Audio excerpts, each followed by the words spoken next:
Mr. John Pearce, you have since retired from the police force, but can you give me a sense of the particular series of events which led up to now known elements of police corruption and abuse, which first came to your attention in and around 1979?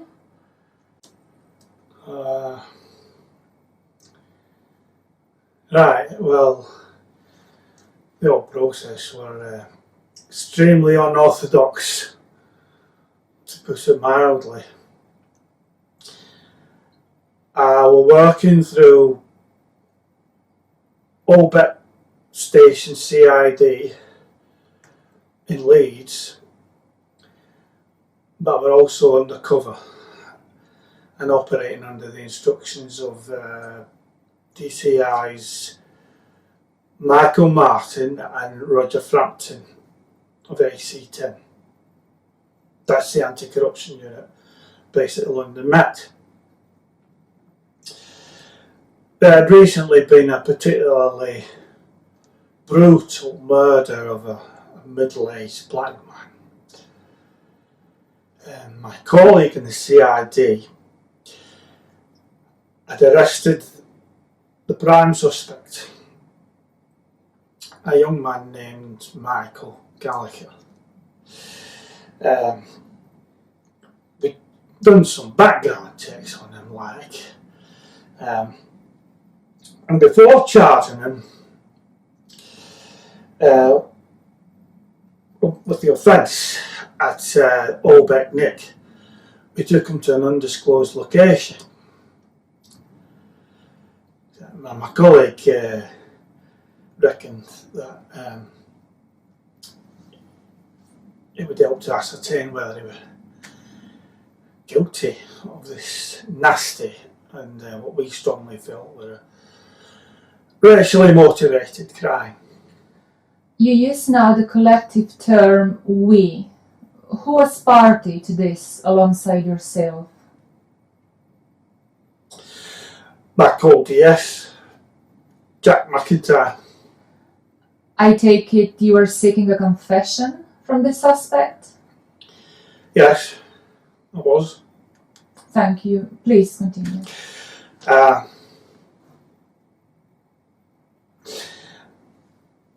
informant to MacIntyre had mentioned that he frequented a particular pub in the town centre. So MacIntyre went along there, and by sheer good fortune, he saw the suspect as he were emerging from the pub on his own. So he nicked him from behind, cuffed him, and rendered him unconscious by the use of chloroform before sticking him in the car. I met up with the pair of them at the location, and in one of the grubby rooms there we set up a movie camera. We're an Elmo brand Super 8 model. We're a bit rough and ready. Nothing like your sophisticated digital devices of nowadays, but I had a magnetic strip on the film which could pick up sound. So it were quite good for those days anyway. It belonged to MacIntyre because he wanted to film the interview with Gallagher. I guess this was a regular thing, him making round toward recordings to show his associates. But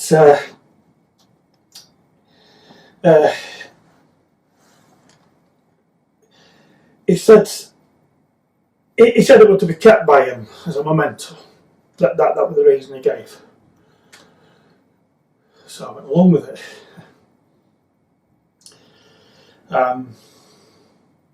I'm wearing a surveillance microphone, which were being accessed by AC-10 officers in an incognito van. So we had an additional audio recording of the event. I understand the anti-corruption units have since recovered the film. Did they pass it on to your film crew? Yes, Mr. Pearce, we do have it. We have enhanced the audio and visuals as much as possible. We will be using it in this documentary. Now, please, tell me what happened in the location you mentioned. Well, I remember how Galka when he came round, like, clearly very distressed, but he was trying to mask his true feelings.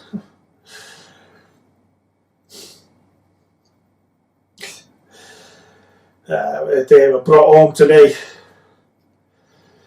A day etched in my memory. A day I'll never forget.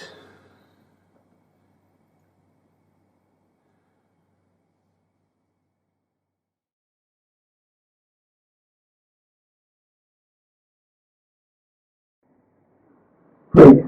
That's a camera on. Get him to speak. Come on, Rutherford, for Christ's sake. We're doing it. I've got to. Get him over there. Christ, John, keep a hold of him. Back here. Just chuck him. Just chuck him. Chuck him.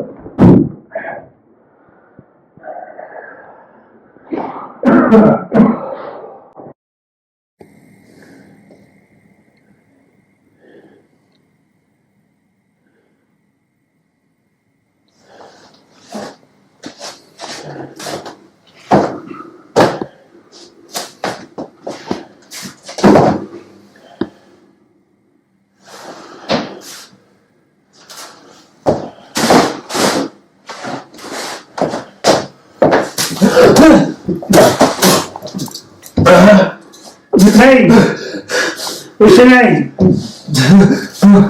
What? Confirm your name. Michael Gallagher. Age and date of birth. 23. Born 56.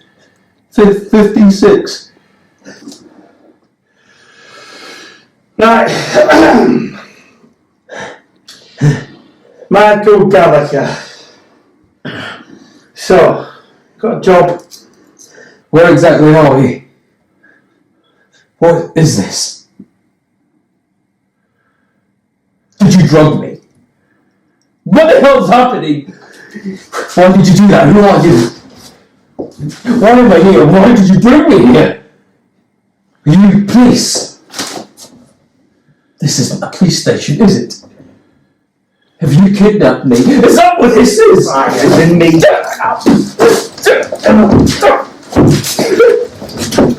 Right, ask the fucking questions. You answer them. Got it? Understand? Do you comprehend? Now, for your information, I'm Detective Sergeant John Pearce, CID, West Yorkshire Police. Do you have a job? I'm a civil engineer. Good. Good. Right. Now, today's Sunday, right?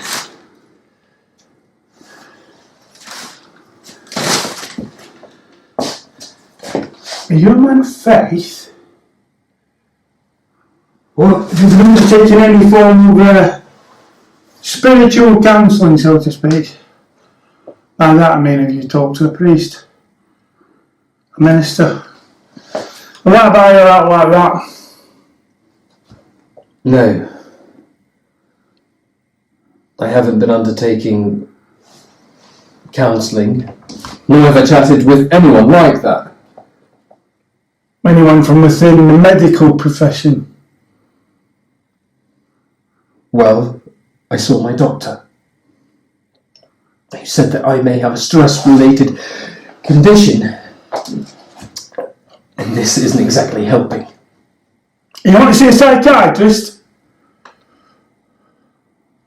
Do you have any form of mental illness? Depression? No! Off your chump? Mentally deranged? None of that stuff? No! Look! What is this? Why am I here? So, religious faith, what are you? I'm a Catholic. If indeed it bears even a remotest connection towards anything superficially resembling your business. Miss Math recently? Made a confession lately.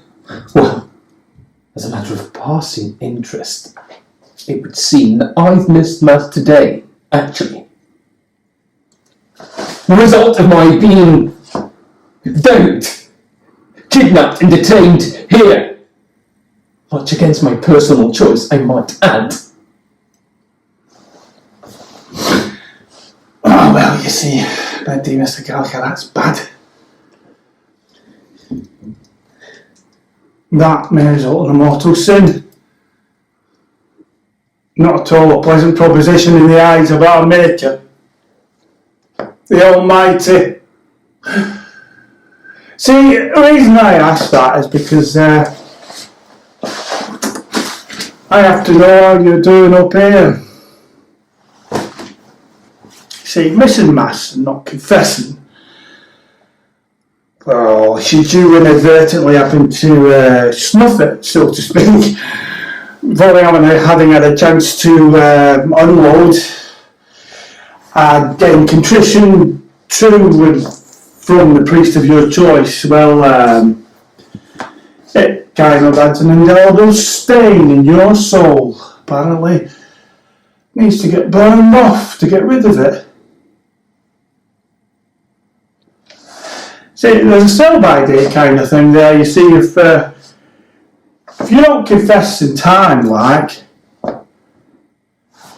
well, you don't get the automatic deletion. Oh, see, you're stuck with it. Understand? In case you don't know that. Is that so?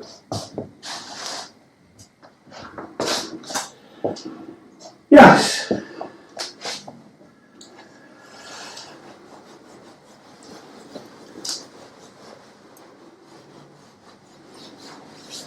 Now, you will need to get that nasty, bad, mortal sin burned off. Now, I could do that for you if you like. If you cooperate with me, because I have a hotline to redemption. Open all hours. Just cut out the middleman. You confess to me. I clean up your soul and Bob's your uncle. You're quite clearly deranged. This is utterly ridiculous. So, to the date in question. Monday, 14th April 1979. Where were you from 5 p.m. on that date? What? How am I supposed to recall a random date? Every Easter Monday. That helps. Oh. Easter. Monday. Let me think. Oh, it was a colleague's birthday. We went for a steak at the Burnley Inn on the High Street.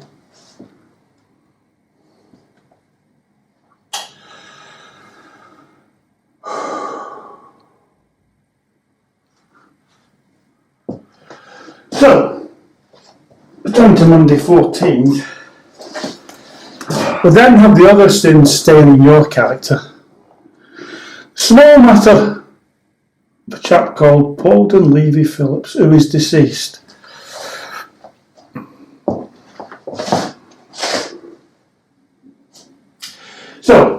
Tell me about the altercation between you and Mr. Phillips. Who? Oh, stop fannying about. Oh, damn well who he is. Sorry. So you tell me exactly. Okay.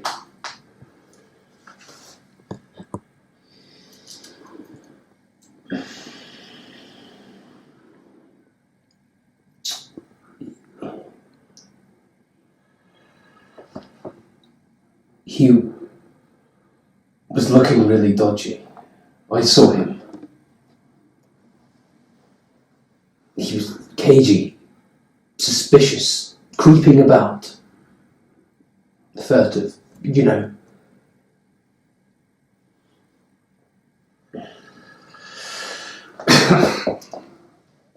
You know, you're going to come under a lot of scrutiny over this. This person being white, would you have felt the same way? Well, yes. Probably. You see, this man had no criminal record whatsoever. He was a good type. A mild-mannered fella.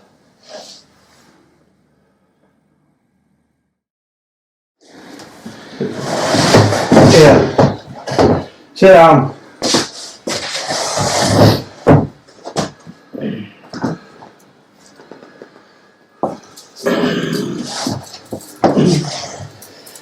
Right. Now, let's talk about you. Michael Gallagher. Well educated and from good English stock. So, What? from how you've just described the now deceased, do you accept that you have somewhat extreme views? I beg your pardon. You're racist. No, I am not. Admit it. I repeat, I am not a racist. Why do you say that? Because that's not what I I am. think it is. It's not. You are. I am not. You hate blacks. I don't like them. You despise them. I put up with them. No, you don't. I do. Admittedly, somewhat reluctantly, but I do. You can't stand them. I tolerate them. You detest them. I do not. You do. I don't. Tell the truth. I am. That's what I'm doing. You're evading the truth. On the You're contrary, evasive. I reject that. You reject blacks. I told you. You didn't mean it. You're questioning my integrity. You're a liar, that's why. This is ridiculous. Just want some honesty. Honesty Yes, never heard of it. is what I'm giving You're you. giving me untruths and racist opinions. I am not. Yes, you are. How can you say that? Because I can. You've no right. I certainly have. And why is that? I'm in the police. And that's why I'm here. Why you're here? You did this to me. Did what? You made me this way. We made you a racist. I'm not a racist. So what are you then? I did what I had to do. Which was Your fucking job. my job. All of you. All of them. The police. Are we to blame for this? Cause and effect. Just own up. To what? The murder of Paul and Lady Phillips. Why should I? Because you did it. I did not. Yes, you did.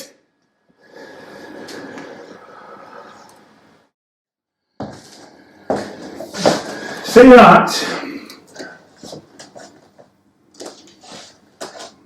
That was taken obviously before the stab wound. The expert stab wound to his neck, of course. Apparently, so I'm led to believe, severing the carotid artery in the neck cuts off the blood supply to the brain, leaving the poor victim conscious for up to 30 seconds as it spurts out so much blood it causes asphyxiation and death. Man, you bloody well knew that, didn't you? Doesn't even resemble manslaughter. More like cold, calculated, premeditated murder. Now, obviously, a lot of questions have been brought up, as in were he unarmed, Could it have been self-defence? Did he have on his person anything that could be construed as a weapon? Isn't it enough that he assaulted me? Punched me repeatedly? And then when I started yelling for help, he grabbed my head and started to slam it into the ground. You grabbed your head by the ears, eh? Like this?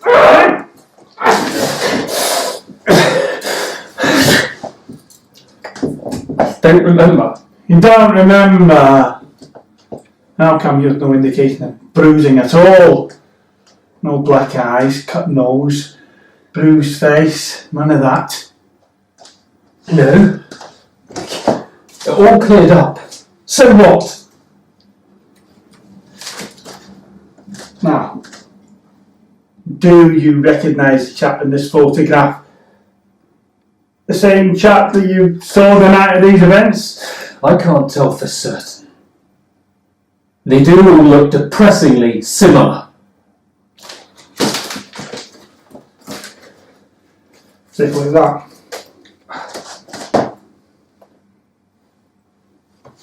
That's his neck, that is. After the stab wound. The expert stab wound to his neck, of course. Now, I've shown you these because you're going to have to deal with this in open court, under oath, and under some very, very serious pressure. That's just the way these things work. Now, I don't mean to torture you. You're going to have to talk to me about the situation before it goes anywhere else. You listen to me. He was nothing more than a revolting, low-light piece of black shit.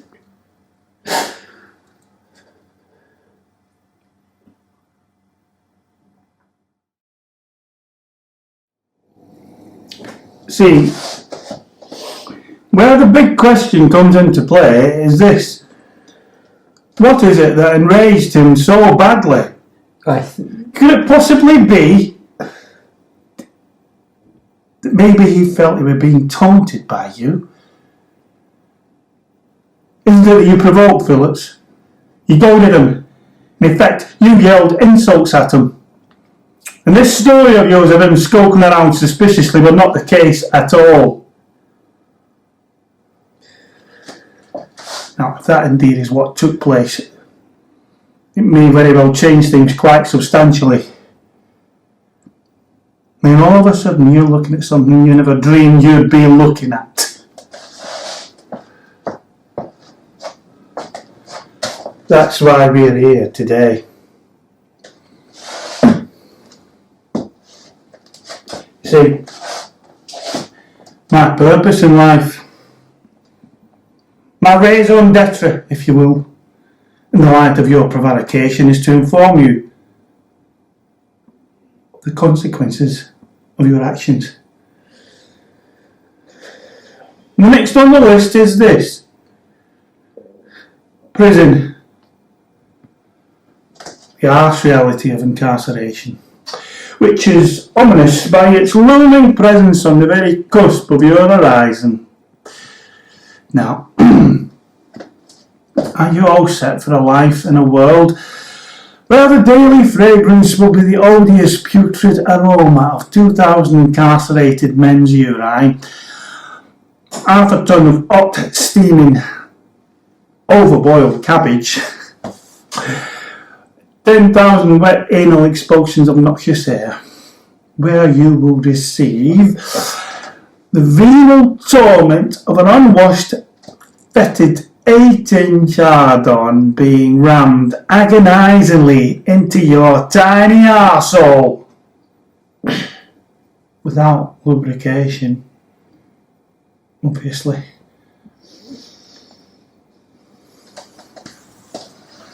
Or a honking, fox-ridden pair of foul socks from Big Nigel the rapist, up in the foot, none of which have seen a wash in 6 weeks, being stuck right into your mouth. Simply because he wants to. Then laughs Larry. who has procured a set of rusty industrial pliers will remove all of your teeth without anaesthetic, obviously, so you can give him a better blowjob.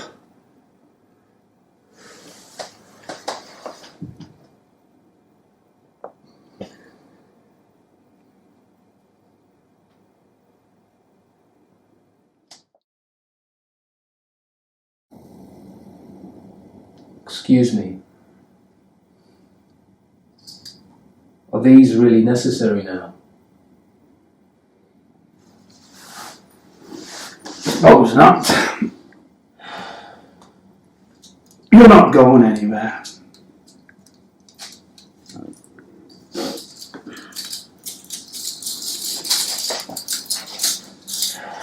Thank you. Now, with a card in your possession, here it is. You are membership number 1666 of the NSAP. Tell me what that is. It's just a group of friends. Friends? Friends of what? Tell me what the NSAP is. Just friends. A club. Sort of. NSAP. Tell me about it. We meet. We actually met that night in the Burnie Inn. That's where we meet. So where they call his birthday party? No. So you've been lying to me? No, not quite, not really. Don't piss in my pocket.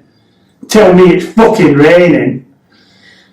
You and your colleagues, you were the National Socialist Action Party. A right-wing fascist mob with a relentlessly racist agenda. So once again, have you got problems with black people? No. I'm going to ask you again, this time I want the truth.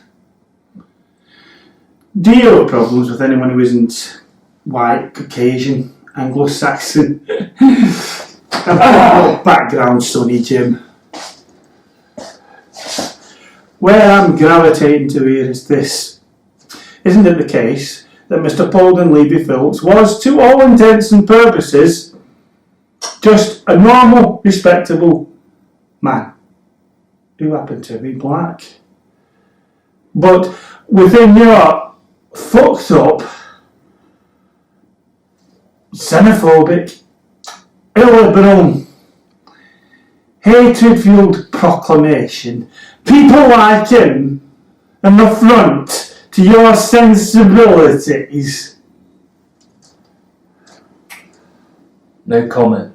Well, I could comment and hazard a pretty accurate fucking guess in the affirmative, swastika boy. Something you uttered at volume, no doubt, got him so enraged he reacted with force. I'm telling you right now, that man had no violent background. No homicidal tendencies that we could find. So what made him snap? He wasn't drunk and he weren't on drugs. So could you fill in that blank? I didn't... How close to your car did he get? Maybe a car. What set him off? I don't know. Did you call him a chombo? Cliffy, a coon, a spade, a darkie, a gittle monkey?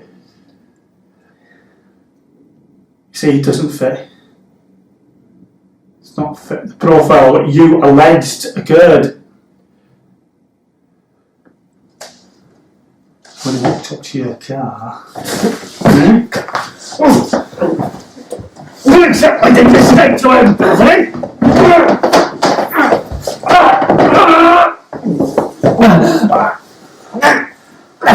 I didn't confront him, you see. So you're not afraid of him, eh? No! That's it. No! So you shouted something. And he heard you. He beat you into your car quicker than you expected. Eh? He dragged it all down like this. Eh? Foul black face. Stuttering obnoxious, stinking so hard, splashing over you. Inconsolable. And all that you hate, woe and despise. Forcing you down, making you sick to your stomach. Black, festering closeness up against you. Actually touching you. How dare he? All that bile and anger. What did you say? I called him a dirty, manky old black, dirty bastard fronted nigger. He was shut out from his mother's filthy cunt.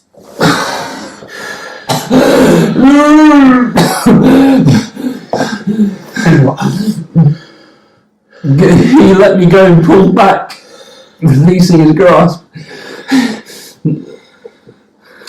I had a knife, a blade in my sock. I had the knife in my fist, and I ran it, ripped it down beneath his jaw. So you're telling me, you're admitting that you used a knife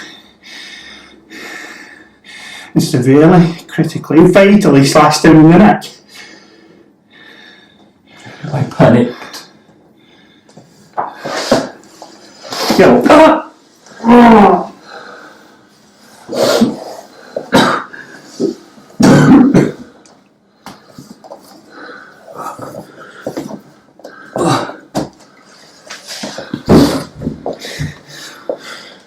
Well, I still don't get it. All this.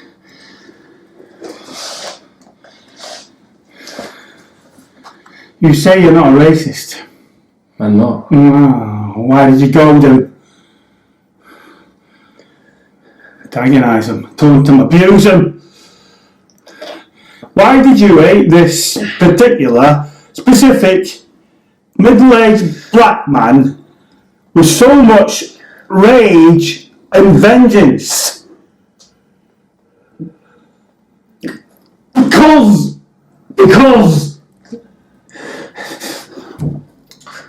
Look, for fuck's sake, don't ask me that! Don't make me say it, please! say it. Don't! Just leave it! Say it. Say I it. can't. Say it. I can't! You'd better tell me. Now.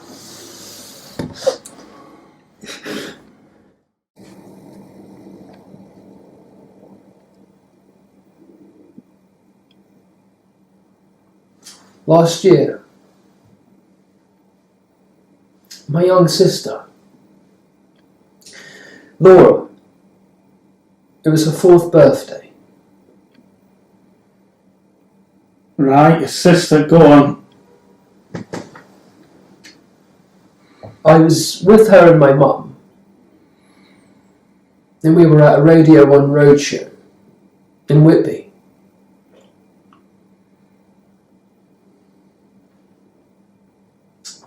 All happened so quickly.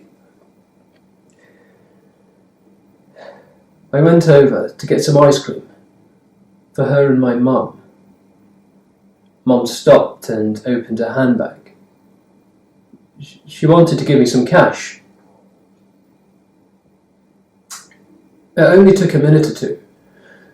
And then, when we looked round, the boy was gone. She just disappeared. She had a habit of wandering off. Mum was frantic. I was frantic. Panicked. Screamed out her name and shouted and raced around everywhere. But Whitby's so full of side streets and cobbled lanes that Mum was demented, so out of her mind with worry. she was crying and I was yelling out Laura's name, and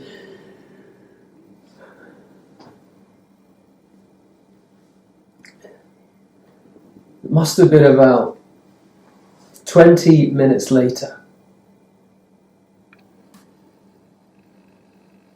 We'd been searching around everywhere, aimlessly, frantically. And then I turned into a lane, and I saw an alcove.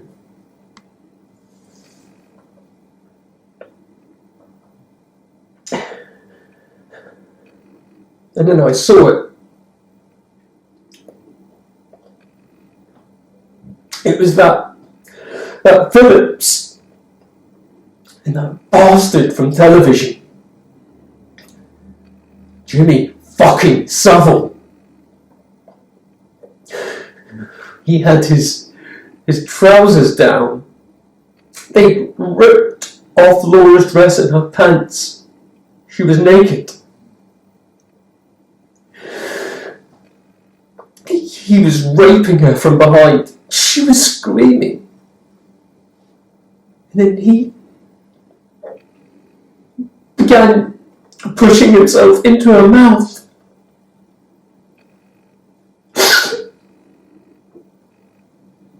Jesus.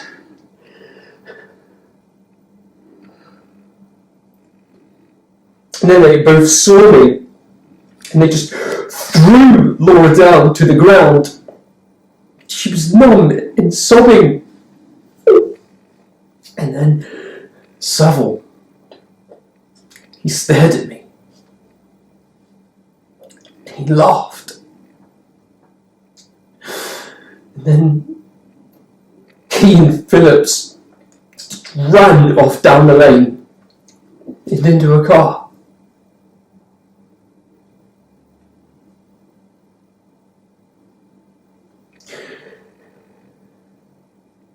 But then there was my mum.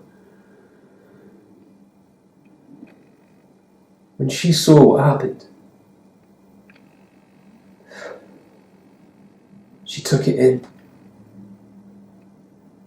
and froze for a moment, like she turned to stone, and walked expressionless towards Laura and just held her close. Then it happened. She looked up to the sky. Her mouth opened so wide, tears just poured from both of her eyes. Absolute silence. Then it came. The noise that she made, it wasn't like a proper cry. It was the most terrifyingly loud, bleak, wailing noise. It would break any person's heart. Like nothing I'd ever heard before.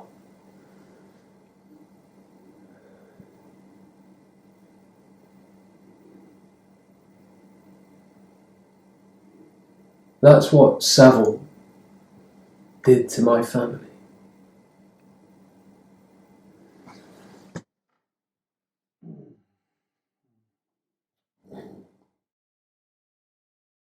I think you're on about Savile. Oh, fuck this. Shut yourself, Pearce. I can't listen to any more of this fabricated bullshit. And as for you, I just need to clarify a couple of things with you, pal. Number one, we're the savage butchering of a defenceless individual. And number two, you have made some very, very ugly remarks against a man who is treasured by the nation. Treasured? Then he should be buried like treasure, 20 feet deep, never to be dug up again. preferably with his gargoyle head caved in first. My man, we certainly do seem to have an alarming tendency towards violence, don't we? You see, that will not do. We can't be having that. For he's revered, so he is. And that's all down to that fine charitable work that Mr. Savile does. It's all the kindness of his own heart. It's all a front. Can't you see that? He's still out there. A grotesque bastard paedophile doing God alone knows what to other kids. And not one of your apathetic lot seems willing to give a solitary shit. I just wanted to achieve some fucking justice. Something your lot seem to be at pains to avoid doing. Something you're actually paid to do.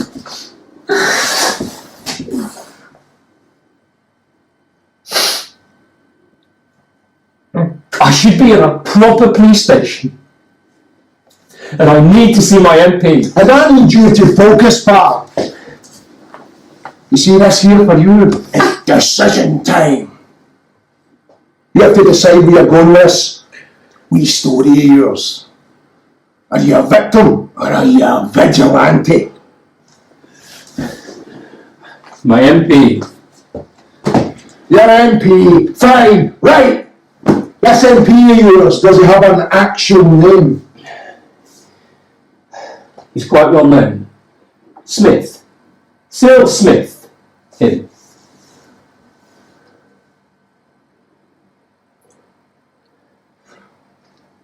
And you said you dropped into a police station in Manchester to report this. When? When was that? Last year? Yes. Yes, Stretford it was. Wait. I remember you. That Scottish accent. You had a moustache back then. I knew I'd seen your face. That's right, you were there. You and all those other police officers, you laughed. You did nothing about it, did you? Nothing!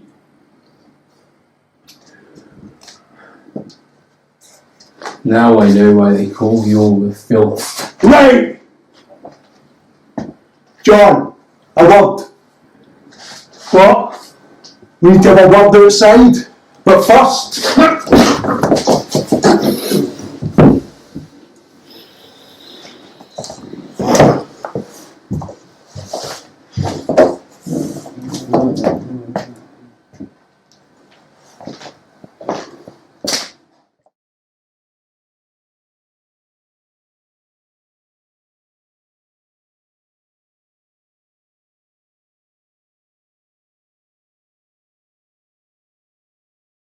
Right. This Smith character that Gallagher mentioned. Cyril Smith, the MP. Do you know him? Yes, of course I know him. Huge fat one. Can hardly bloody miss him. What about him? Right. If Gallagher reckons he's his MP, well... Well, what? Okay, listen. There was an article some time back in a wee regional paper, the Rochdale Alternative Press. I had hope I wouldn't have to mention this, but... What did it say? It did a piece on Smith, and it mentioned Jimmy Savile and, well, the cover-up of the complaints against him. Cover-ups? Complaints? About what? You'll see it soon enough. But it gave details on Savile and Smith's sexual abuse of some youngsters, and implicates Manchester and West Yorkshire forces as part of that cover-up. They claimed they've got irrefutable evidence against them and others, but most importantly against us in the force. For Christ's sake! Is this real? Sadly, aye, it is. And now, on top of that, we've got Gallagher's claim that Savile sexually abused his wee sister, and that we did fuck all about it when he came in to report it. What the hell are you telling me? I'm telling you this. No charges were ever brought on Gallagher's complaint, or on any of the other ones, not a single one. And all the records, destroyed. What? You're actually telling me you knew about all this? Uh-huh. And you did nothing? That's right. In the name of God, man. You deliberately kept quiet about everything. Give me a fucking break, John. We had to keep quiet on it. We had no option. They made us sign the official bloody Secrets Act to keep our mouths shut. That's how serious this is. But now, with Phillips's murder, Christ, can you even begin to imagine Gallagher let loose in court? He'd blow the whistle on Savile, on Smith, but worse than that, much worse, he'd start on all the us in the force. This whole thing could just explode into one huge bastard of a mess. Gallagher has to be stopped. That's why I wanted us to bring him here, well out the road and away from the spotlight, before any formal interview back at Holbeck. I needed to know.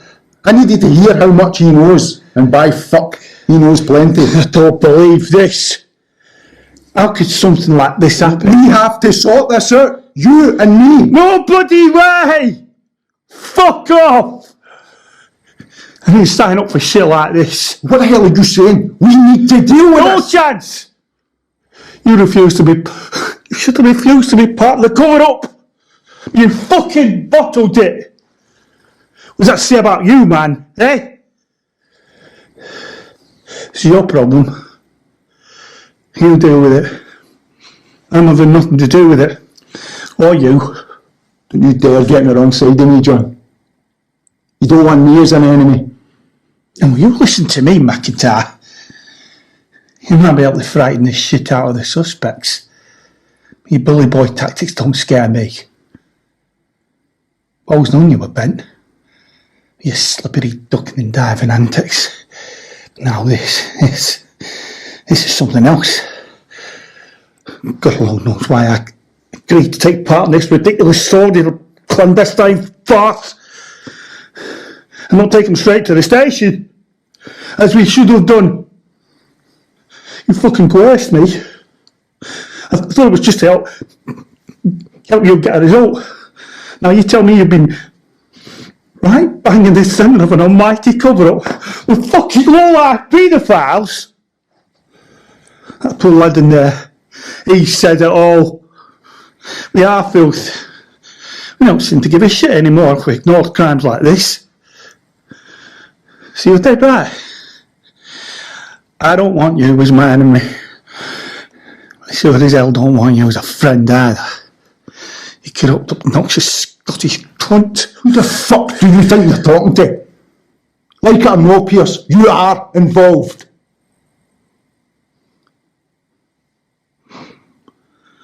Okay, let's just calm down a wee bit here, eh? Before we leave here, I just want a last wee word with him, okay? Then we'll take him back to the Nick and get him charged. And you can maybe sort out a duty brief. Some naive young dickhead who won't ask too many awkward questions. Gallagher's got a hell of a lot to be angry about. Aye, maybe so. But look, come on, let's take him into the other room and I'll bring him round again. Don't forget the camera. Thanks, John.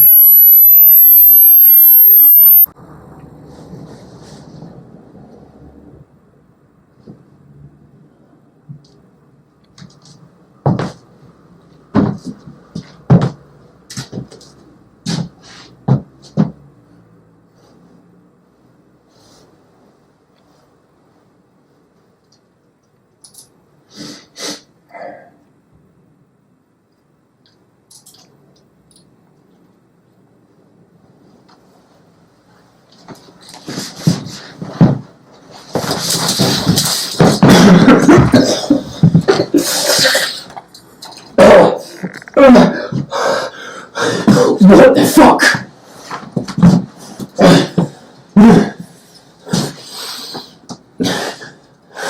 Sorry about that, Michael. Right, to business, eh? Now you're Mr. Smith's a very busy man. Don't you worry. They're going to sort you out right, good solicitor. So this is how we're going to play this. We're going to take you back to the station. We're going to go over this all over again, but in a much more civilised and friendly manner.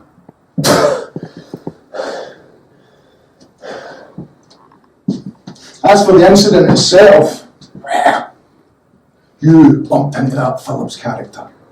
A fracas ensued, and it all got a wee bit out of hand. Diminished responsibility, all that shite. You don't have any previous, which is good, because that allows us to cut what we call here in the trade a deal.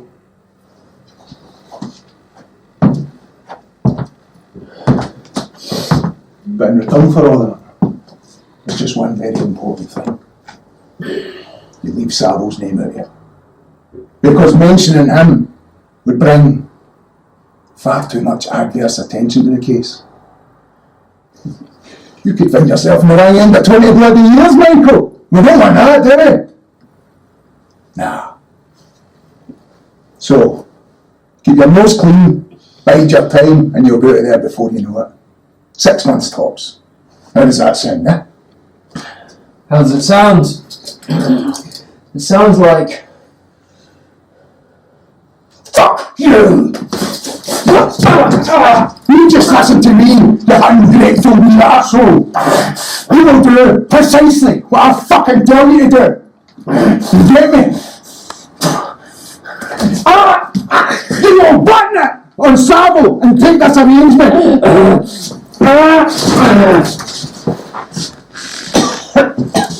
Because I'm alternative for you than you are thinking about, son.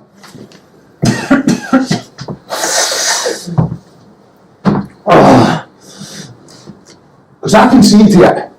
Oh, and make no mistake that I'll fucking see to it. That the only way you come out of prison is in a wooden box. Or, at the very earliest, it'll be 2 very long decades before you're kicking about in a public street again. Why? And in addition to that, your arse will be permanently pressing the seat of a fucking wheelchair. I hope we understand each other now. Do we?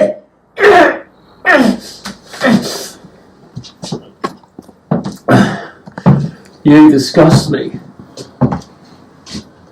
All of you.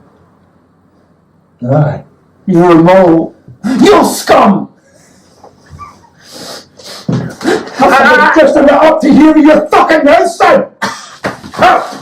Fucking up! Just get away from me!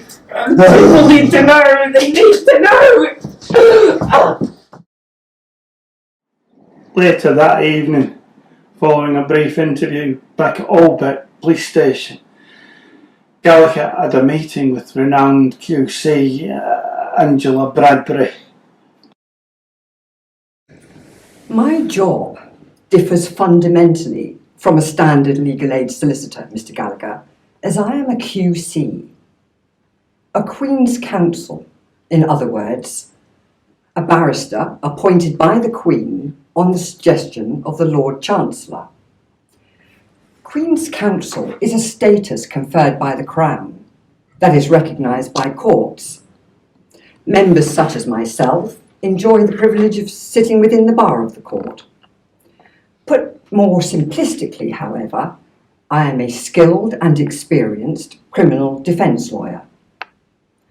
I represent the people of this world who have some need of more humanity in their case. I identify and interview new witnesses, and I gather records that the prosecution lawyers can't find in order to test the Crown's case against the defendant. If the Crown's case crumbles, or if the accused is found guilty, I then use this fresh evidence to ensure acquittal, or to challenge the prisoner's conviction and sentence in the Court of Appeal. Failure to develop evidence is a theme in many cases where the charges can be reduced substantially and, in extreme cases, actually dropped. Under-resourced criminal defence lawyers often struggle to find the time to interview witnesses before memories fade and data evaporates. Indeed, some solicitors even assume it's not even part of their job, that investigation should solely be a province for the police. I should mention that I'm given to understand that Detective Sergeant Jack MacIntyre originally insisted an inexperienced duty solicitor be appointed for you? Well, why then, of all people, are you here? Well, I think we can understand DS MacIntyre's desire to have an inexperienced solicitor involved to assure his vested interests were met. However, I spoke at length with Detective Sergeant John Pearce. While he in no way condones your action in killing Phillips, he finds himself somewhat in the horns of a dilemma. You need to give me some idea of precisely what it is that you need me to talk about. What I need from you today is some background on yourself and how this event impacted upon you. I certainly don't wish to labour you too greatly by asking that you repeat all the precursory elements prior to meeting the late Mr. Phillips, but I do need more insight into the revelation that one James Wilson Vincent Savile was in fact the inducement towards your later actions. But for now, tell me as much as you possibly can about your involvement with the NSAP. They'd asked me not to breach any confidences about their activities.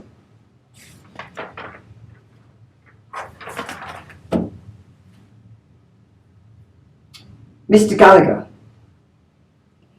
if I am to represent you in court, I do require this, as it's fundamental to the process which led you to Paul Donlevy Phillips.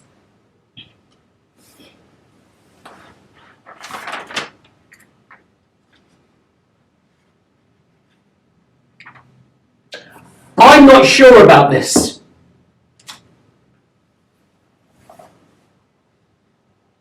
I respect your position, but equally you have to respect mine. I'm not a police officer, nor am I an informant. Now, how did you first make contact?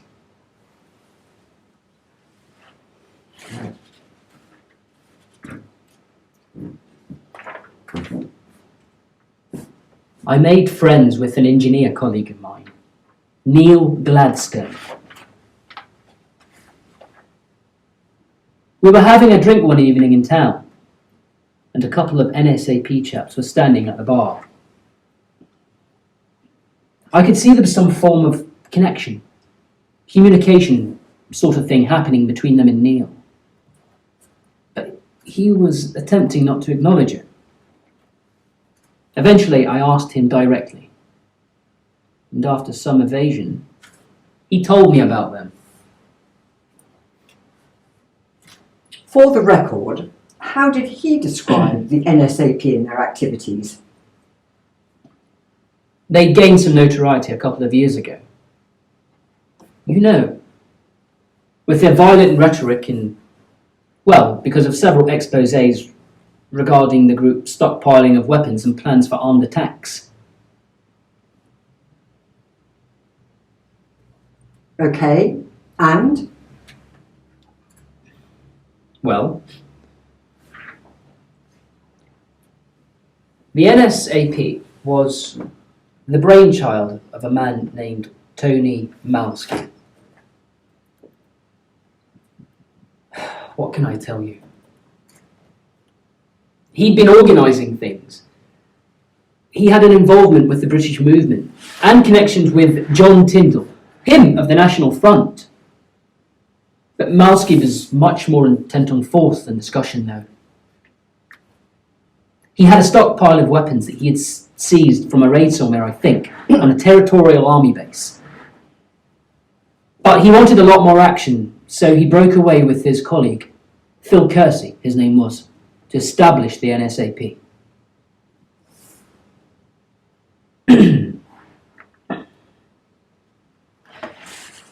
And violence was at its heart? Would that be a correct and accurate assumption? Yes. This new outfit had a sort of military-style structure and sub-movements too. The militancy of the NSAP attracted quite a bit of press attention. It was Malsky and Kersey who were in the pub that night, and Neil asked them over. He could see I was curious. How did the conversation go? I had a few drinks. Well, more than a few. And I disclosed what had happened to Laura a few weeks earlier. Kersey in particular went ballistic. He doesn't have a lot of time for black people. And when I mentioned that this one had assisted Savile, that was it.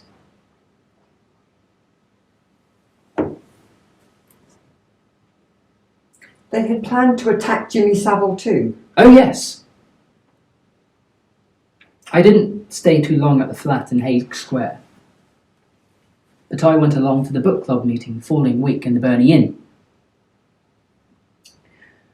When I arrived, one of the chaps from the NSAP greeted me, and I joined him in a group of about 12 others at a nearby snug area in the bar. That's when a massive, muscular figure came up with a book in his hand. He opened it, and inside was a photograph with a yellow sticker on it, and the words, Paul Dunleavy Phillips, works as a chauffeur for Jimmy Savile.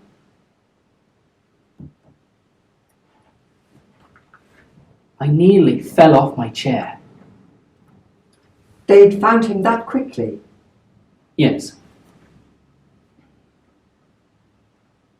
They had a huge network of subdivisional groups, including one called the Black Wolves, which sought out dark-skinned people for whatever reason. The intent being to cause them severe harm.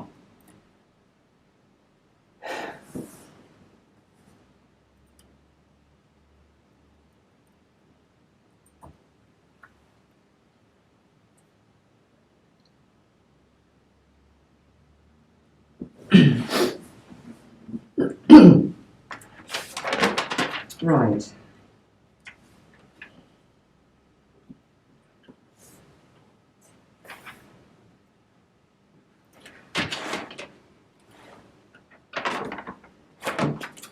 I need some further clarity on this, Mr. Gallagher. You've stated that the photograph was of a black individual. Was he assuredly the same man who was with Savile on that fateful day when the attack took place on your sister? I had no doubt whatsoever then, nor do I now.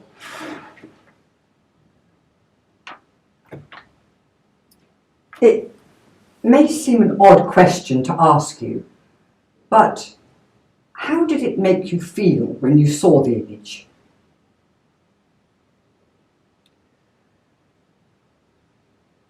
My heart sank. All I could think about was recrimination, revenge. I felt I had to avenge what he'd been party to and destroying the childhood of a beautiful, innocent little girl. Please continue.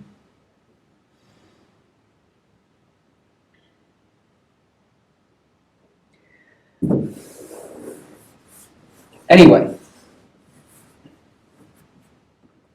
another man came over and introduced the holder of the book as Richie Patton. Richie had a slight speech impediment, but he was a master in Krav Maga. Do you know what that is? Yes, I do. Well, it's been refined quite a bit now. Exponents of it like Patton can easily obliterate any individual within a matter of seconds. That's what they started training me on. For nearly 8 months, once a week. Tell me how you came to be using a knife then. I wanted it to look like self-defence. And in the event of Phillips being physically handy, and believe me, he bloody was, that night, I needed the blade.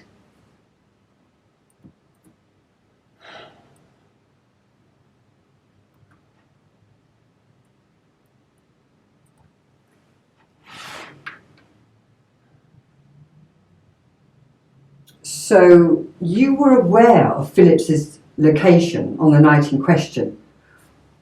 What was he doing there in the area when the attack on him took place? Did your group's research manage to uncover that?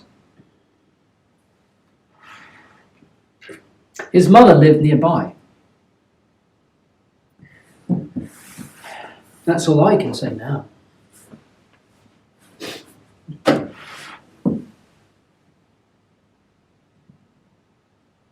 Mr. Gallagher, as I've already stated to you, it's imperative that you tell me as much information as you possibly can.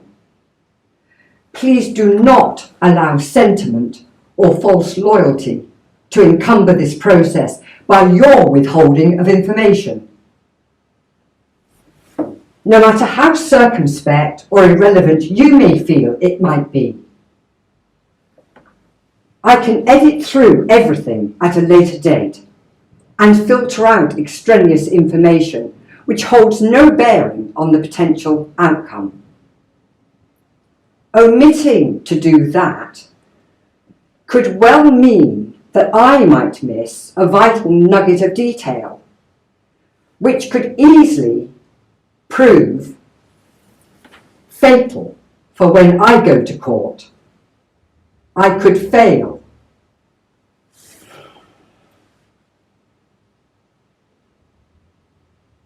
I do not embrace failure with anything resembling affection. And you will be found guilty of premeditated murder with a mandatory life sentence, meaning at the very least 15 years in prison.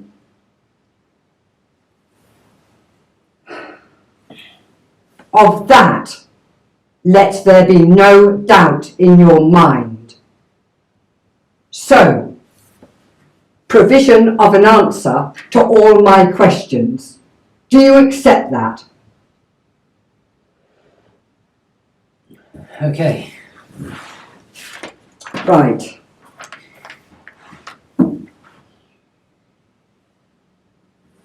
The NSAP poisoned Philip's mother with a regular dose of paraquat.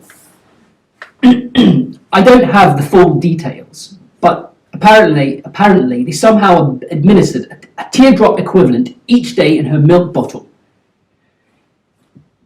I remember what one of the group told me verbatim. It chilled me when I heard it. As little as 1 teaspoonful of the active ingredient is fatal. Death occurs up to 30 days after ingestion. Absorbed paraquat is distributed via the bloodstream to practically all areas of the body. The lungs selectively accumulate paraquat and therefore contain higher concentrations than other tissues. This develops into lung and liver damage, and renal failure results as the kidneys remove the absorbed paraquat. Death follows. Extraordinary.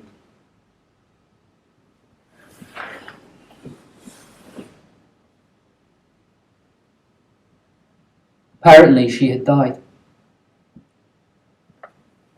And Phillips had come home for the funeral.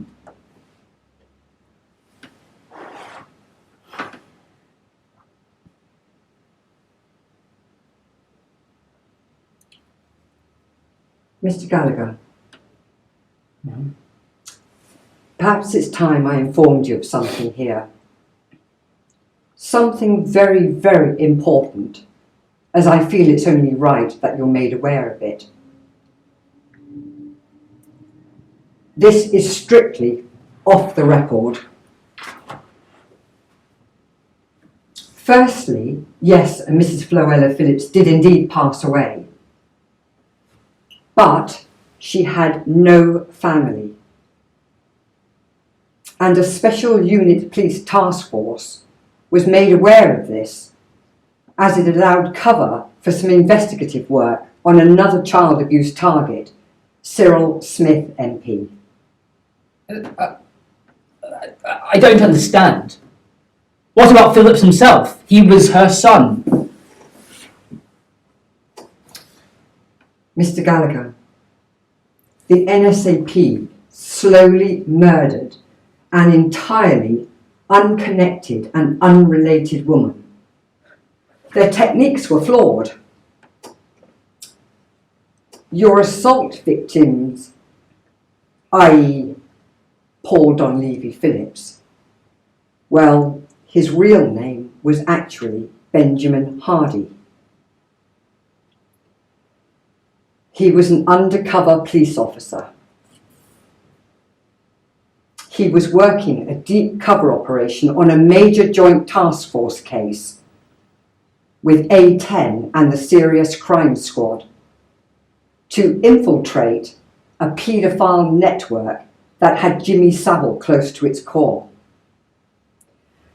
The network includes high-ranking police officers, politicians, show business celebrities, and newspaper editors, and it's strongly linked to aspects of Freemasonry. Hardy, but will continue to use his operational name of Phillips, was getting close at the time of your fatal attack on him. This information will never be revealed in a court of law and must not be made reference to by you. Do you understand that?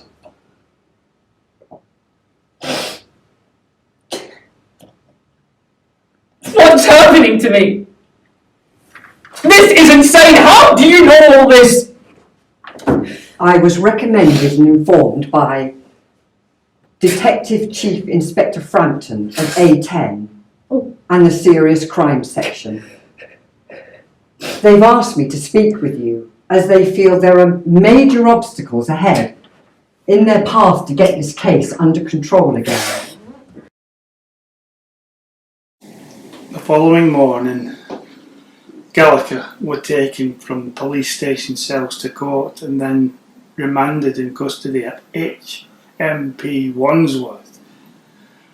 I had made a confidential report including the information from the Rochdale Alternative Press. It made for shocking reading. I got it delivered to Detective Chief Inspector Roger Frampton of Scotland Yard's Anti-Corruption Unit. He called me down to London.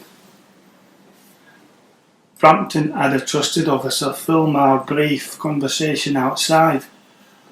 On the corruption within West Yorkshire Police, he was planning a major internal investigation into all the corrupt officers involved at the time of the complaints made against Jimmy Savile, Cyril Smith and others.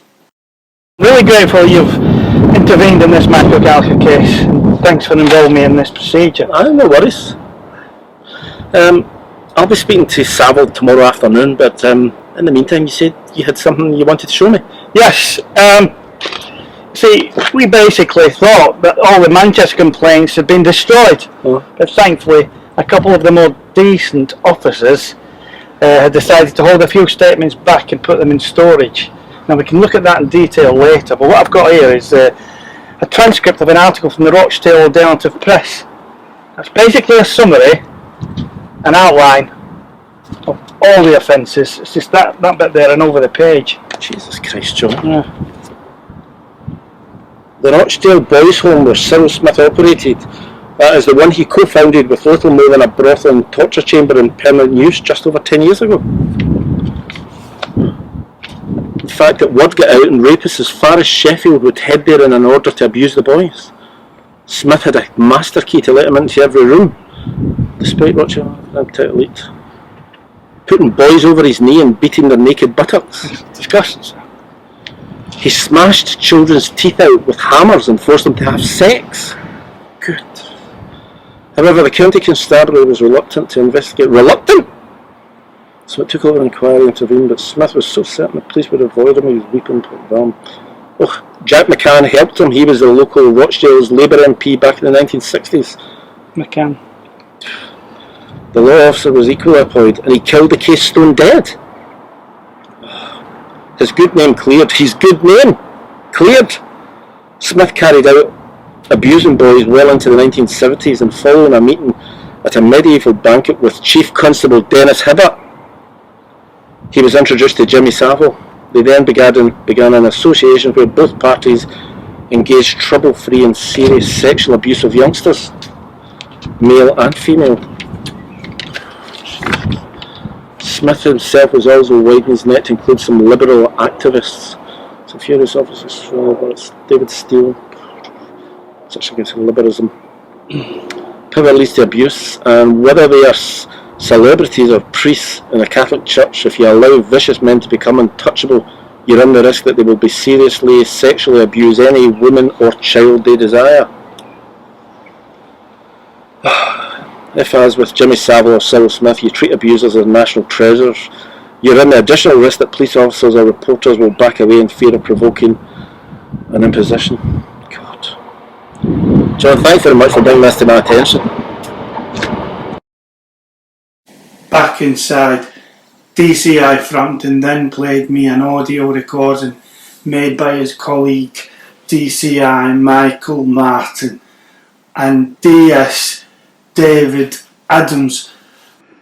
I am recording this voluntary telephone conversation between myself, Detective Inspector Michael Martin of Anti-Corruption Unit 10, speaking with Detective Sergeant David Adams. Now, DS Adams, please speak openly and candidly and tell me how you became aware of detailed public complaints regarding serious child abuse allegations involving Jimmy Savile, Cyril Smith and others, and which were apparently abandoned and destroyed, with these actions being condoned by and within elements of West Yorkshire Police.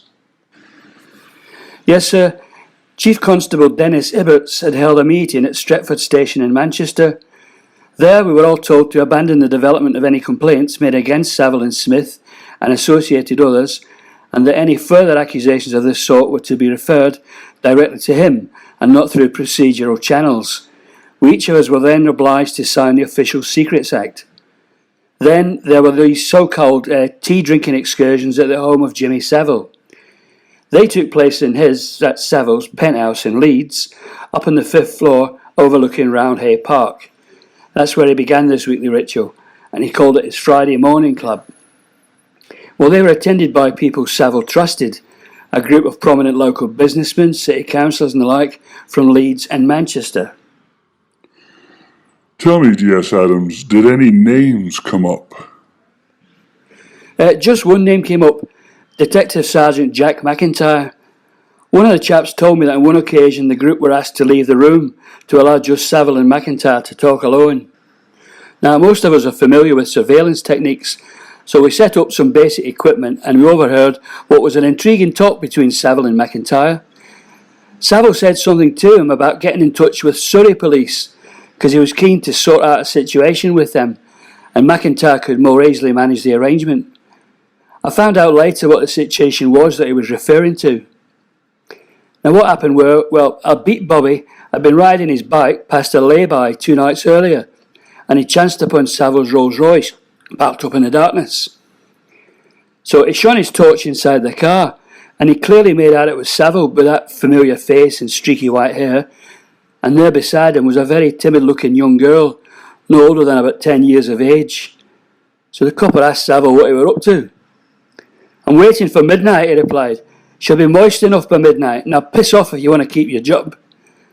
So the constable duly cycled off, but later on back at the station, he told all of this to his sergeant. He told him to shut up and not mention this again, ever, because Savile had friends in high places.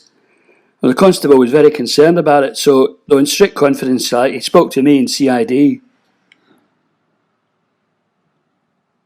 Thank you, Detective Sergeant. I am now ending this recording. Next day, DCI Frampton managed to get Savile into Marylebone Station for what Savile assumed were an informal interview, and they deliberated in some detail on the heinous crimes Savile and others had committed. Savile didn't say very much. He moaned a few times, staring blankly at us, with an unlit cigar in his mouth, shrugging it off as if we're all news to him. Then we played back some recordings of sexual abuse victims.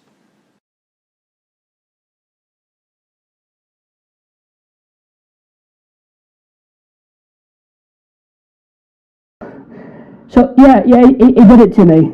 Savile molested me. It was just a few years ago. I was 14. It was right after I'd appeared on his show. He promised me, he said he'd get me a Jimmy Fix-It badge. Those things were highly prized, you see, and I wanted to show it off to my friends and the scouts and at school. Anyway, I'd spent the day on the set of the show, and I got a chance to go racing and milk float all around Brands Hatch on the actual racing track. It was amazing. It was a fantastic day. I thought I'd died and gone to heaven. The actors, them that played Starsky Hutch, Paul Michael Glazer and David Soul, were over in the studio too. And Starkey, he shook my hand and ruffled my hair. Oh, it was so exciting. Savile, he had told me that I could earn a badge of my very own, rather than sharing a group one with my scout friends, and that was what I really wanted. So he took me into a dressing room. It was in there that it happened.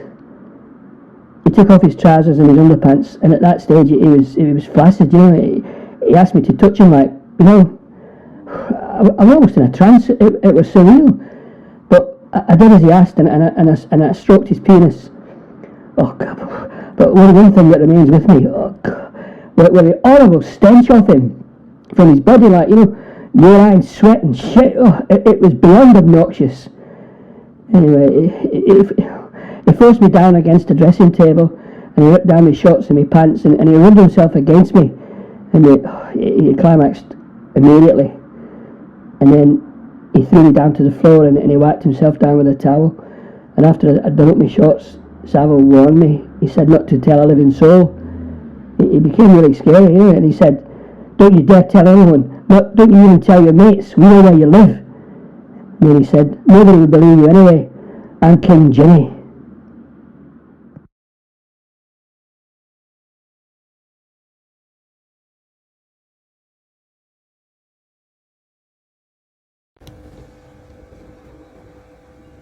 I was just 13, 7 years ago. I was approached at the railway station. He spotted me in my school uniform and told me I looked really cold and would I fancy a cup of tea. I instantly knew who he was from TV. He was easy to recognize in his tracksuit.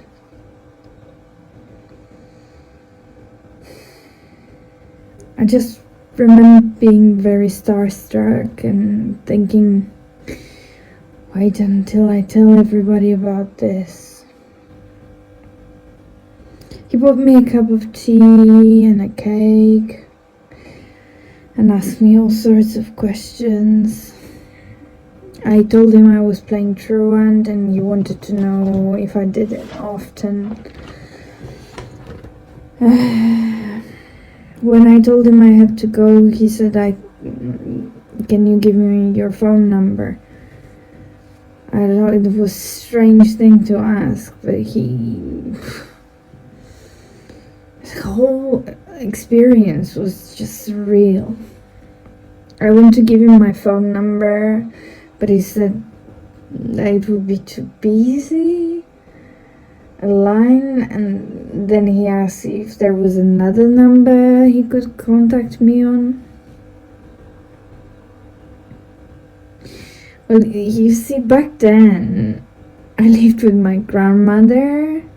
I was there because things weren't great at home, so I gave him my grandmother's number, but I never ever thought he would call.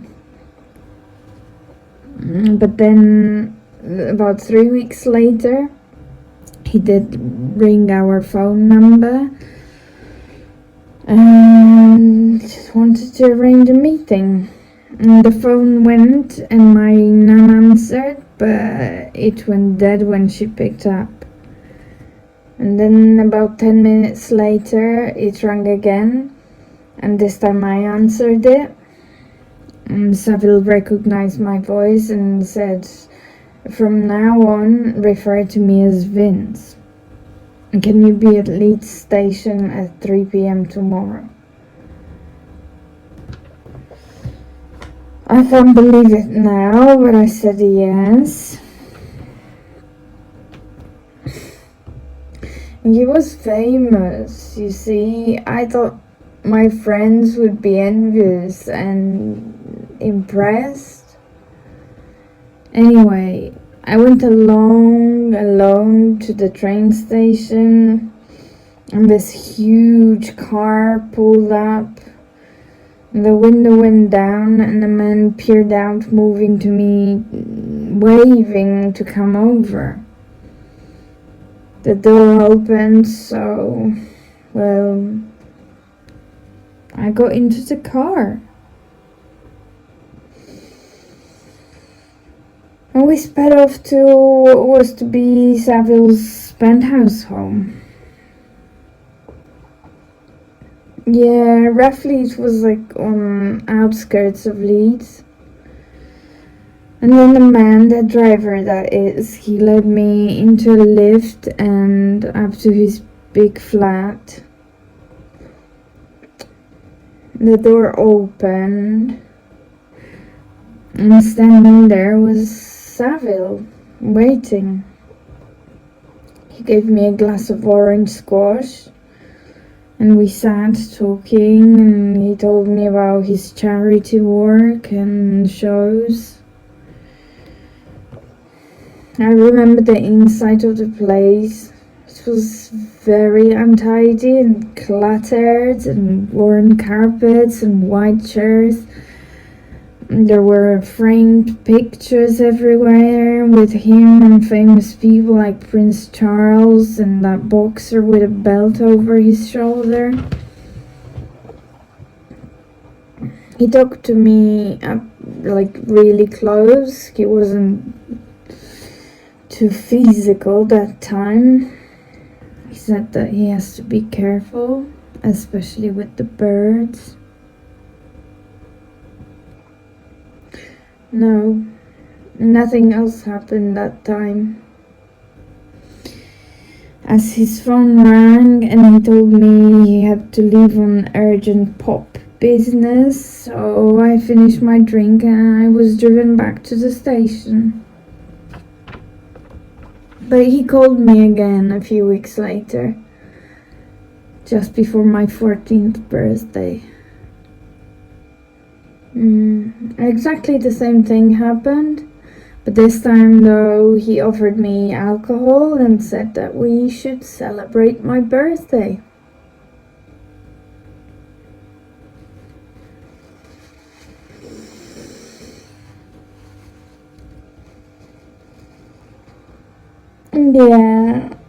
Yeah, all right, I think. Thank you.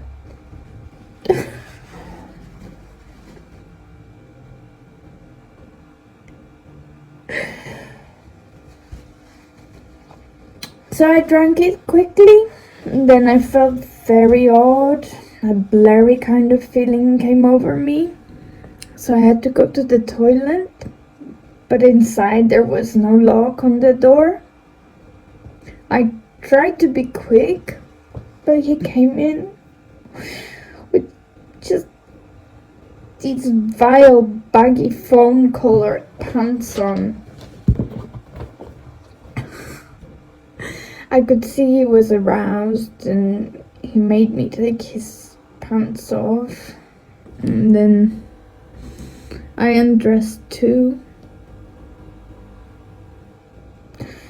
And he forced himself into me over the sink as he looked at himself in the mirror. Looking back, I'm sure he'd put something like a drug in that drink.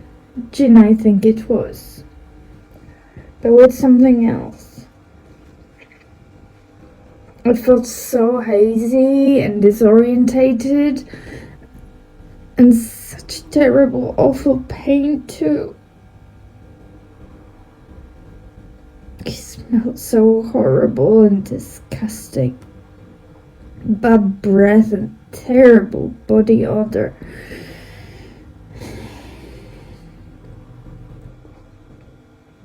He whipped my breasts with his belt and bit me on my chest and between my legs.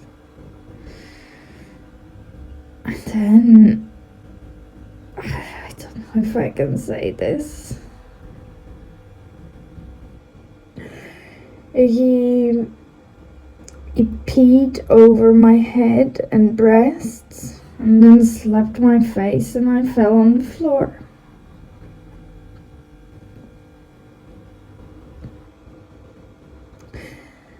I woke up later and found myself in a garden near my house. My grandmother found me. She was so worried, but I just told her some friends had played a prank and we drank some alcohol. I'm so ashamed.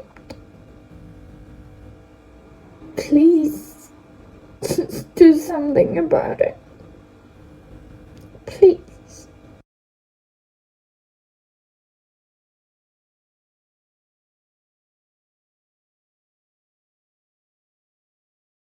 It was back in 1977. My father had been taken into custody on suspicion of murder. He was a carpet delivery driver, and he'd found the body of a 70-year-old woman at the side of the road, and the police wrongly thought he might have killed her. Well, obviously, this was a traumatic time for me and my family. I was sent to my nan's, and she tried her best to keep me away from the news, but I was still upset and confused. So I went to a nearby park in Leeds and sat on a swing. And then this smart black car pulled up. A creepy-looking man got out and he came over and asked me if I was okay. He walked with me into the woods behind the park. And once he got me in there, he lifted up my shirt, pulled off my trousers and pants and rubbed some greasy stuff against my bum. And then I felt pain, like the worst kind of constipation in reverse, if you know what I mean. That's the only way I can describe it. I was 9. The man disappeared really quickly, and I lay there on the grass and twigs, not sure what had happened, but I was in total agony. I could barely walk in a straight line, and my head was pounding. Shortly after I left the woods, I thought to myself, if you don't say anything, it never happened. If you just don't tell anyone, it didn't happen. And I never did tell anyone. I went back to my nan's house. I remember the next night, a Thursday it was, my nan put on the telly for me, and it was Top of the Pops. The man who had raped me appeared on the screen. I had a panic attack and I ran to my room and hid under the bedclothes. It was Jimmy Savile. When I returned to my parents following my dad's release, I regressed for a while. I can still remember this feeling of abomination. I started wetting the bed. All the classic signs were there, but everyone thought it was because my dad had been suspected of murder.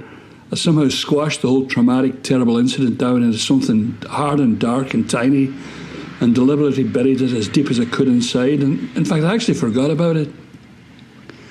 I forgot about it so completely that when I accidentally saw a photo of Savile in the Daily Mirror soon after, all I knew was that I was really frightened of him. It was like every ounce of me knew, but I didn't remember it, so I must have blocked it. Yeah, I managed to block what I call the incident, but it affected everything in my life. You can feel that sense of panic, but not understand it or why it affects you on a daily basis. My life changed. When I was around 11, I joined an older gang so that I would have a bit of protection without really knowing why. I went a bit nuts in my teens, did drugs, started petty thieving.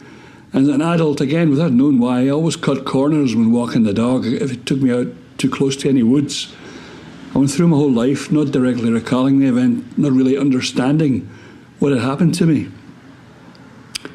But every so often I'd have these massive depressions or anxiety attacks, really bad, dragging me into the pits of hell. It felt like the Book of Revelations.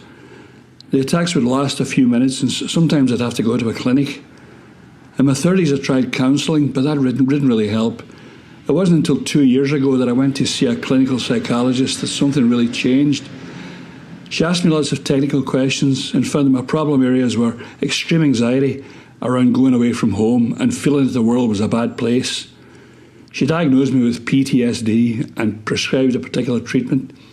I promised my wife I wouldn't speak about this, but I need to, because now I can remember most of what happened. Not everything, it's like a shattered mirror. I have fairly horrific images, but I can't make whole sequences. But the point of my treatment is not to recall every detail of the traumatic incident, but to access the feelings around it. You stop every 3 minutes or so to assess how high your stress levels have become. At the beginning, I was off the scale. I would cry uncontrollably, snot and saliva everywhere. In fact, the process was so difficult that I quit a couple of times, but gradually, as I repeated the therapy, my stress levels reduced. I'm not cheerful about it now, but I own it now. Most of what happened has come back to me. Savile was a right fucking grubby bastard with piggy eyes and hateful stained and broken teeth like fangs and body odour like a drain. For a while during the therapy, I was overcome by a desire for revenge. I wanted to meet up with Savile, sit man to man without any weapons and see what kind of person he was. But then I thought, well, this isn't going to happen, and he's probably still a disgusting, horrible, manipulative, paedophile sort of character, and he'd smirk at me over the table. Then it's going to go incredibly badly as I'd seriously rearrange his fucking features with my bare hands. You know, there were a couple of children's homes near where I grew up, and as a child I was very conscious of the kids who ran away. Once you've seen someone get assaulted, you don't forget. That never leaves you. I remember looking through the railings of a nearby children's home. All the lads looked like something out of Auschwitz, and there were glue scabs all round the girls' mouths. Those places were centres of abuse, physical, emotional, sexual. I'll think about that. I was so affected, and the abuse only happened to me once. I've had at least 3 breakdowns as a result. It's caused me a lifetime of anguish. So imagine what it was like there, all that brutality, and you can't escape. Imagine being in one of those places where someone like Savile or Cyril Smith was able to come into your home whenever they liked.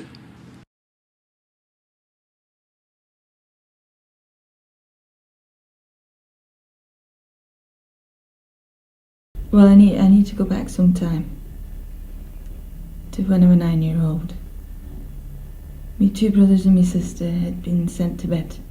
I was being given a special treat, you see. I was being allowed to stay up late and watch TV with my stepfather. I was reading a comic and I was puzzled about a particular word. I wanted to know what the word assault meant.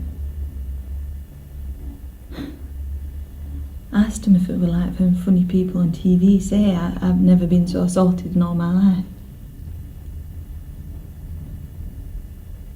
He looked at me in a really odd way. He had a strange expression on his face. "I'll show you what he means," he said to me. He took me into my mother's bedroom. She was working late in a restaurant in town or something. He got hold of me and he undressed me. He took off my yellow pyjamas and then he took off all his clothes. I was just so scared. I knew it was wrong. I didn't understand. Then he turned me over. So I was facing down onto the bed and he pulled me up so my bum was pointing up the way. I heard him. He spat in his hands and he rubbed them together. And then he forced his fingers deep inside me, into both my vagina and my anus. The pain was like nothing I've ever felt before, more excruciating than I can ever really describe. I'm sorry.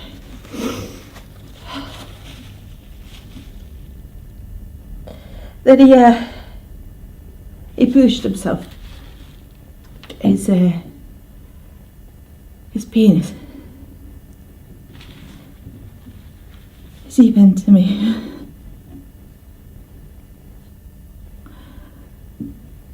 Nothing would ever the same for me again.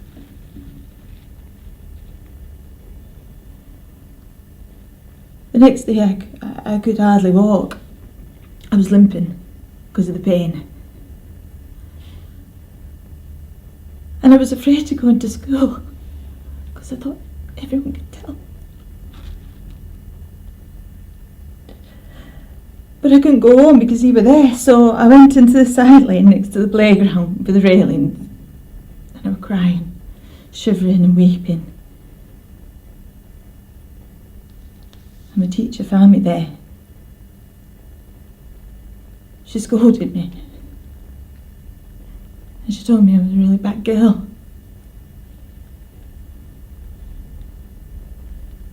I already knew that.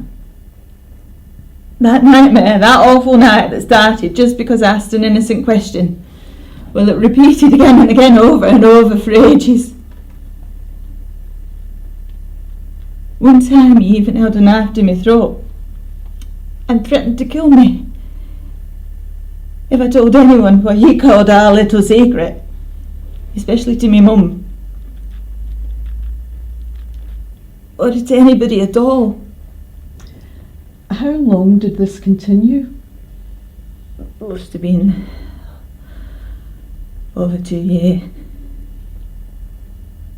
Then he were injured in a engineering accident or something, and he moved away.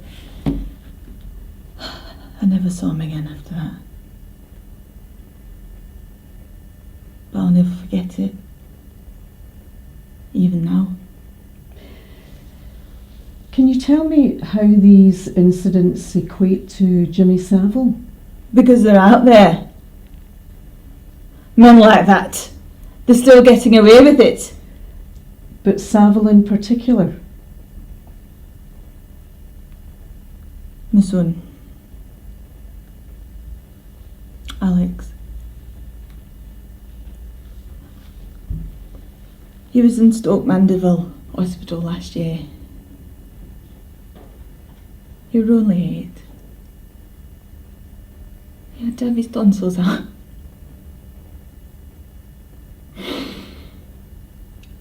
I'm sorry. This is so difficult.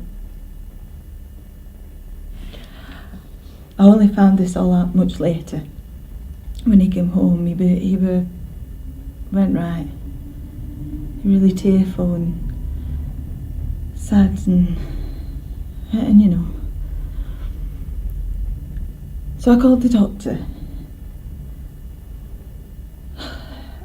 and he brought in a child psychotherapist. Later, a nurse from Stoke Mandeville were contacted with the doctor, and she came to my house to tell me more about what happened.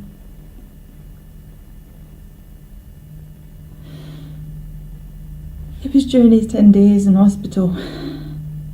Alex were told by the nurse someone special were visiting. That's when it happened. The nurse opened the bed curtain. And there was Savile. She closed the curtain, leaving Alex and him alone together.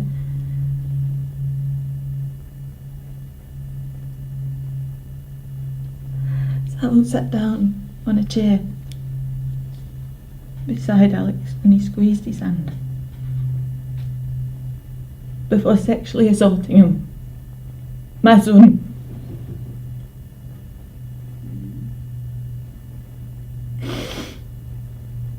Alex was so distressed.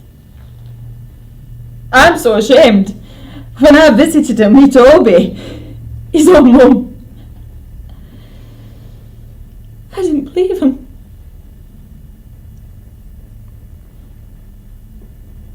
I couldn't even begin to imagine someone could do that to my boy. My unwell little boy. Eventually, though, I realised he was telling the truth. There were a few evenings after Alex came home from hospital. I was just putting him to bed and I had my back to him. Folding his shirt. And he said, "Mummy, penises hurt me bottom."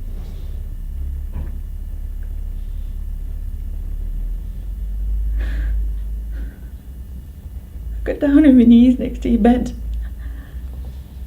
and asked him to repeat it because I thought I hadn't heard him properly. And he said, "Mummy, penises hurt me bottom. And penises in my mouth taste horrible."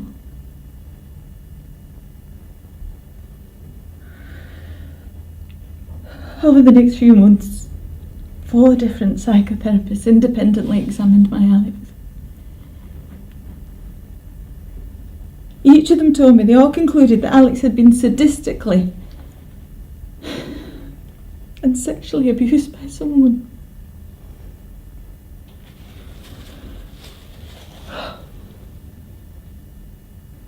You just don't believe this happens in real life, in your life.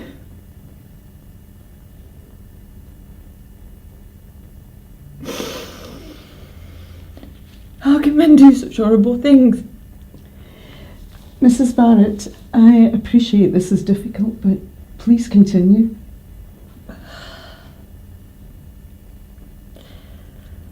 After I'd been told by the doctors what had happened to Alex, they kept him in for a few days in a secured clinic. That day I seized up. I sat in a dark corner of the spare room. I just lay in the bed. Overnight into the next day, I just lay there. I didn't eat, I didn't drink. I didn't even brush my hair or clean my teeth. I just lay there.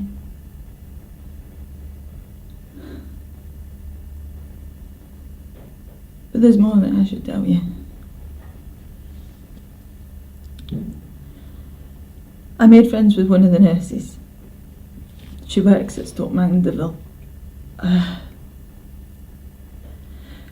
She told me about another of Savile's victims. A girl. She was only 12. When he raped her. In the hospital's television room.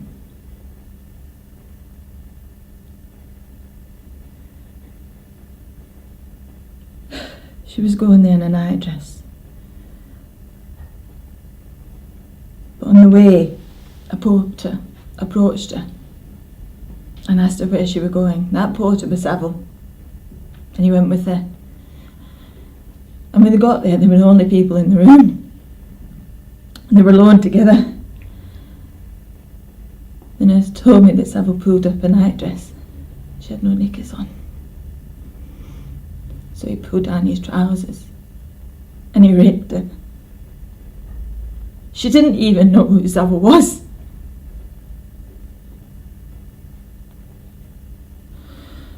But my friend the nurse, she said later, she described him as horrible and he stank of smoke and disgusting sweaty body odour. That girl, she told another nurse that the porter had hurt her down there and she was told to say nothing because it might get everybody into trouble. That poor girl went to bed, but she was awakened. She was awakened in the middle of the night with Savile beside her bed where he sexually assaulted her again. After this, she was in despair. And she wrote a note explaining what had happened with her father's name, address and phone number, and put it in the post box. In the hope that someone would contact him. But nobody did.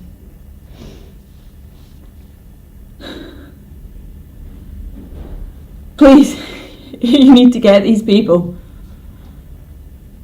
You need to make it stop. Stop them doing things like they did to my son. The horrible bastards, filthy, disgusting bastards. My poor Alex. He's my little boy. They need locking up. They get a vile kick out of 5 minutes of their lives, 5 minutes of their stinking, disgusting, filthy lives. But they change those lives of those children forever. They'll never forget it. It will stay with my son forever. And you're doing nothing.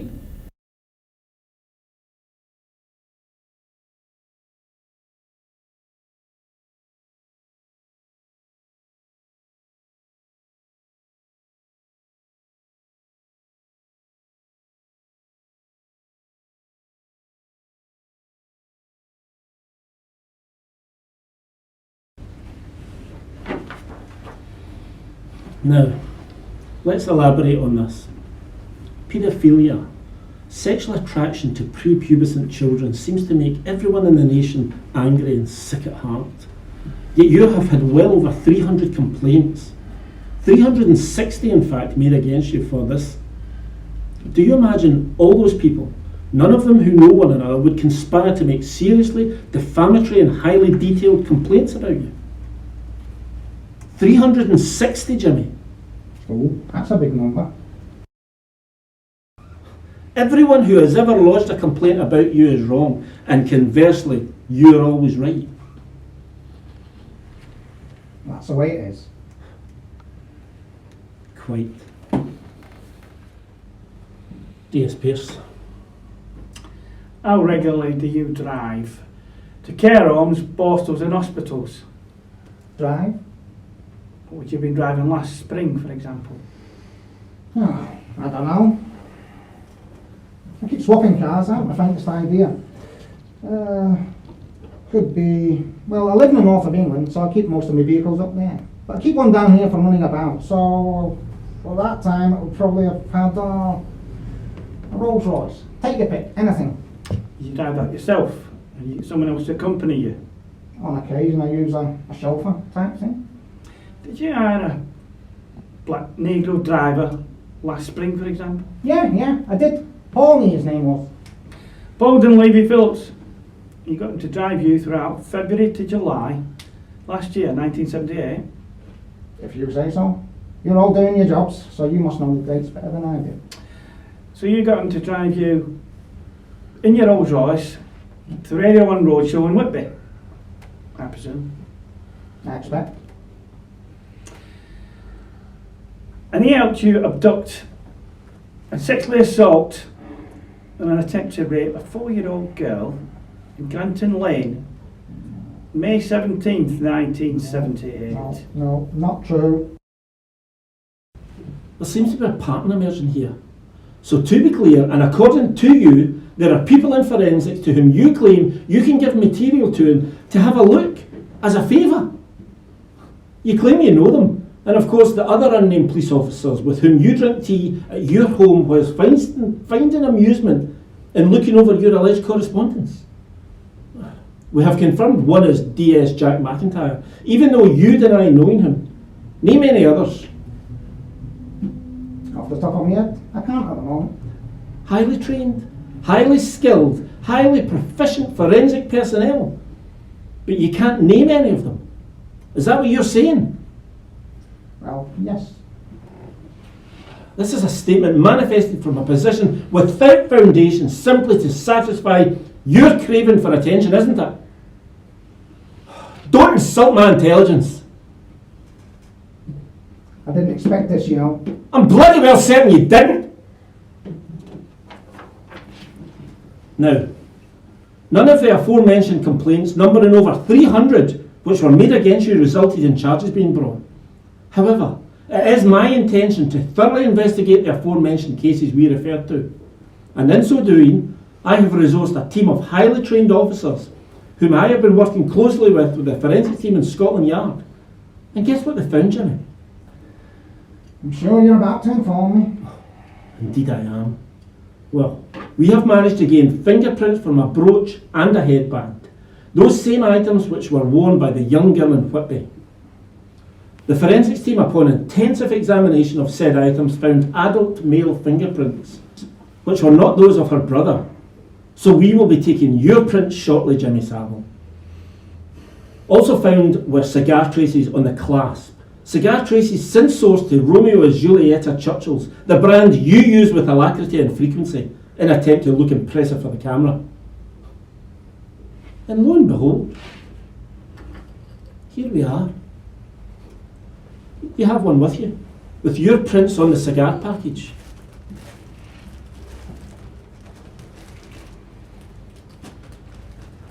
How's about that then?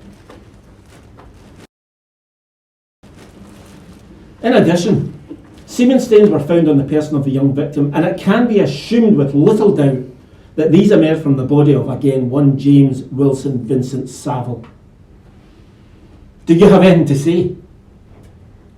It's out of the question. On the contrary, it is well within the question that you can offer no answer. Right. If indeed all these incidents that you refer to, if they did happen, and I'm not saying they did, or that I did them, but if they did happen, the girls deserved it, all of them, especially the young ones, like that one in Whitby you mentioned, she probably liked it, really.